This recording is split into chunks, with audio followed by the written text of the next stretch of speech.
Hi, good morning, good morning. Today is Monday and one of the teachers is absent kasi may LPM. So ako ang magsasubstitute sa kanya. So, mahirap-hirap to kasi grade 3 ang mga bata.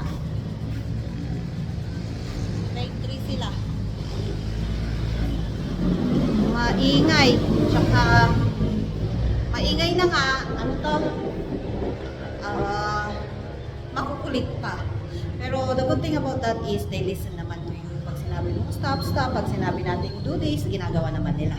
So join me as I go to the classrooms of grade 3. Pero I cannot show their faces. So bye. See you later. Good morning. Hi.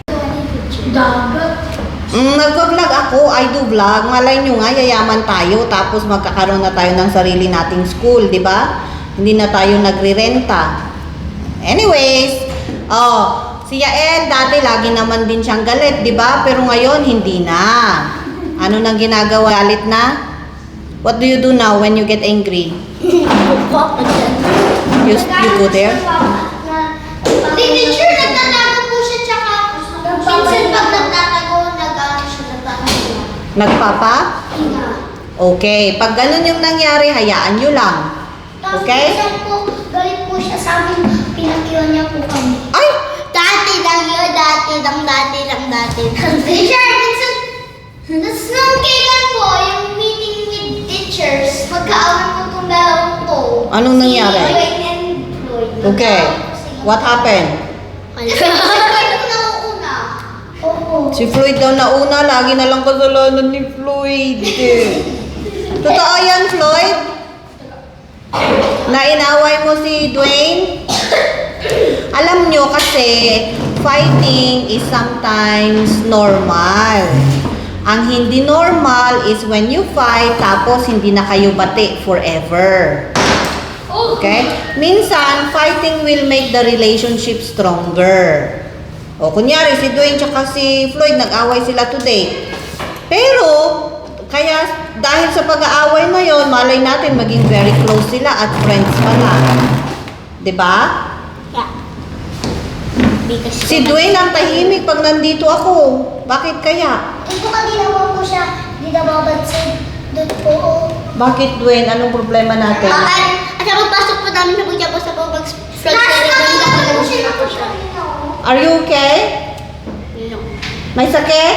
No. Sakit ng ulo? Where are you, Sam? Krishbo? Are you sad? Bakit? Shh! Why? Your ate? In where? In the? Cosplay? Where is the cosplay? Cosplay? Yesterday? And your ate did not win. No! What is 6'7"? Ay, number lang po. Number lang po. 67. So what's this? 67! 67! So why do you do this? Okay. You're 67 years old. Which means you're 67 years old. Oh, okay. Next, Dwayne. O, diba sabi ko sa'yo? Kaya matapos na yung science. The galaxy. Galaxy? Jacob, you already have a book. That is chapters. Can I see? Wow. Yes. My God, you're the... you're the... Oh, you put your socks. Where are you going? What? You're going to teacher? Yes. I thought you need my help, so I tried to finish there and told them to wait. You could fix it. May I see your hair, anak? Did Daddy fix it very well? Look, yeah, pretty. It's funny. It's funny. Can I see? Oh, he did it.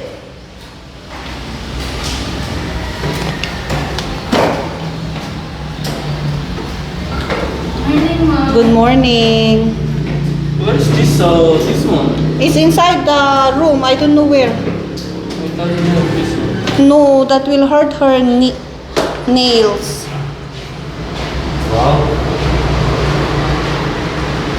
You can very You listen to teacher, okay? You eat your snacks, yes? Yes, mommy. Baby shark. Okay. Kuminsa, mami.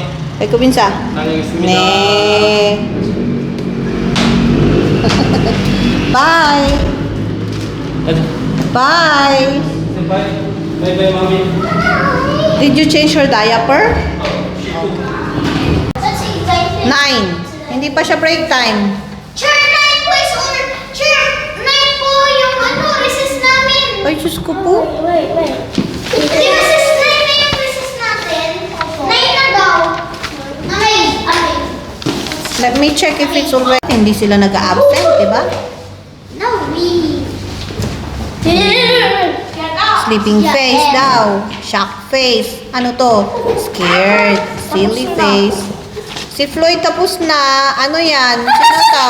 Happy. Si Happy yan. Sad. Mm. Angry. Mm. Excited. Di ba ito yung nasa Inside out. inside out? Oo. Okay. Sino pa? I don't want to see. Wala na. Yeah. Spaghetti only. Let's eat. I finished substituting.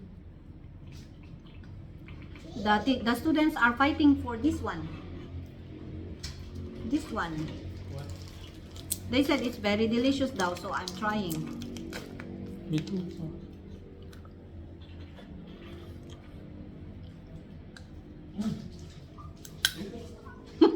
Delicious. Ayun na.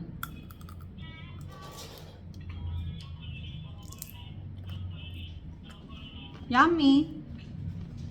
Sir, how was your school? She cried all, of course. Why? It was hard to bring her. Why? Of course, she doesn't want to leave. Ah. Marian was still there. Ah. Okay. Ted. You listen to me, ah. I know it's not funny for you. But anyway, one of the children in grade 3 was shouting. Sabi niya sa classmate niya, "Oh my God, your bag is tomorrow," she said. And then I said, "What? Okay. Her bag is tomorrow?" I said like that. And then she said, "Yes, teacher, her bag is tomorrow." Huh? Very confused. And then suddenly she said, "Teacher, what is the Tagalog of tomorrow?" Bukas. And then bukas is tomorrow. Another way of saying bukas is bukas. Pronunciation difference. Bukas, meaning it's open. So the bag is open. Okay. Diba? Funny. I was very busy substituting one of the classes of my teacher kasi she's sick daw, she couldn't come to class. So I was with the grade 3 students in the morning, tas in the afternoon I had to put my daughter to sleep and did some paperwork which I was not able to record. I forgot kasi sobrang busy. Now it's dinner time, so ay, oh my golly, tilapia. Tilapia is our ulam today. The daughter is with her daddy, so they went outside to play. Yarn. Diba? Super busy and tiring. Yung tipong wala ka ng energy sa mga next na gagawin mo. At the end of the day, magluluto ka pa, ang hirap gumalaw, pero Ano yon? You're gonna be eating instant food always? Hindi naman pwedeng ganon. Because you have a daughter to feed. And a husband, syempre ikaw din. So, I'm trying to be, ang hirap maging mabuting tao, mabuting asawa, at mabuting nanay. Pero kailangan mag-effort. Kasi, kung ang pagkain ay puro instant food, ang hirap namang magunting gas, puro instant food, anong mangyayari sa health natin, di ba? So, here I am cleaning tilapia. I regret actually buying tilapia, ordering it from someone, may suki ako na pinag-orderan ko ng mga isda, vegetables, ganyan.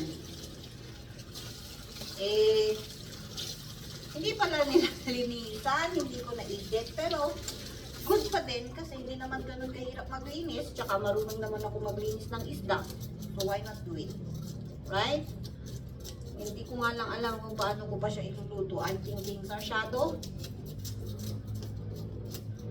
some egg, or paano ba? Ano bang luto ng tilapia kasi? Enlighten me please. Diba? O siya.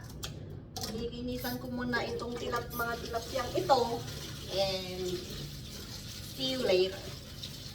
Okay. Bye-bye. And now we are cooking. I learned something para hindi talsik yung oil ng rinipitong isda. Before you put the fish, maglagay ng crispy fry. So, diba? I learned something. Akala ko, tapos na yung trabaho ko. After dinner, I can take a rest, watch some Korean drama. Hindi pala. Kasi, kailangan ko palang I need to compute the salary of the teachers kasi sahod na nila. Diba? Walang pahinga hanggang mamayang gabi. Okay, so that's it for today. It was a very busy Monday, having class with the grade 3 students. I'll see you again next time. Bye! Look.